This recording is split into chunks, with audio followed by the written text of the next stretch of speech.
আসসালামু আলাইকুম, কেমন আছেন সবাই? আশা করি সবাই ভালো আছেন। আজ আমি আপনাদের চিংড়ি মাছ দিয়ে পুঁই শাক রান্না করে দেখাবো। এই রান্নাটা খেতে অসাধারণ, কিন্তু রান্না করাটা সহজ। চলুন কথা না বাড়িয়ে শুরু করা যাক।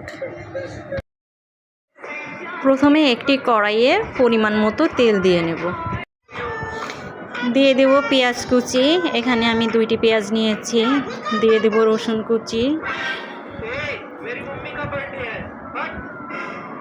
তারপর দিয়ে দিব পরিমাণ মতো চিংড়ি মাছ। এখানে আপনারা কম বেশি করে দিয়ে নিতে পারেন। এবার ভালোভাবে নাড়তে হবে। চিংড়ি মাছটি একটু ভালোভাবে ভেজে নিতে হবে।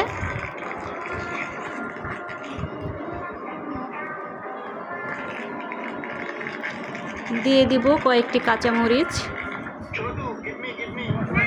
1 চামচ পরিমাণ হলুদের গুঁড়া দিয়ে দেব। তারপর দিয়ে দিব পরিমাণ মতো লবণ। এবার ভালোভাবে নাড়তে হবে। তারপর 1 চামচ পরিমাণ জিরা বাটা দিয়ে দিব। দিয়ে দিব 1 চামচ পরিমাণ মরিচের গুঁড়া। তারপর ভালোভাবে নেড়ে চেড়ে কষিয়ে নিতে হবে।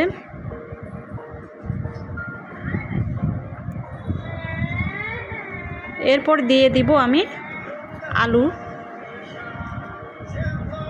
আলুটি ভালোভাবে কষিয়ে নিতে হবে।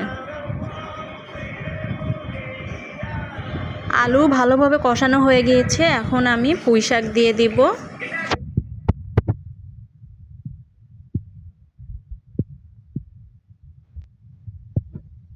এই পর্যায়ে পুঁই শাক ঢেকে দিতে হবে।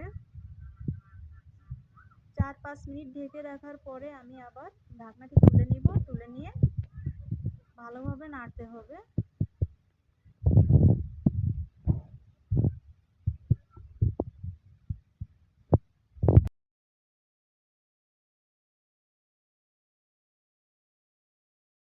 তারপর আমি অল্প পরিমাণ পানি দিয়ে দিব,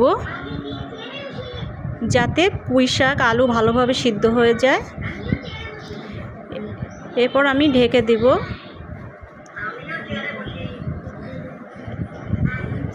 এ পর্যায়ে আমার পুঁই শাক রান্না হয়ে গিয়েছে। হয়ে গেল আমার চিংড়ি মাছ দিয়ে পুঁই শাক রান্না। রান্নাটি আসলে অনেক মজার ছিল। আশা করি আপনাদের কাছে ভালো লাগবে। আজকের মতো এখানেই বিদায় নিচ্ছি। আল্লাহ হাফেজ।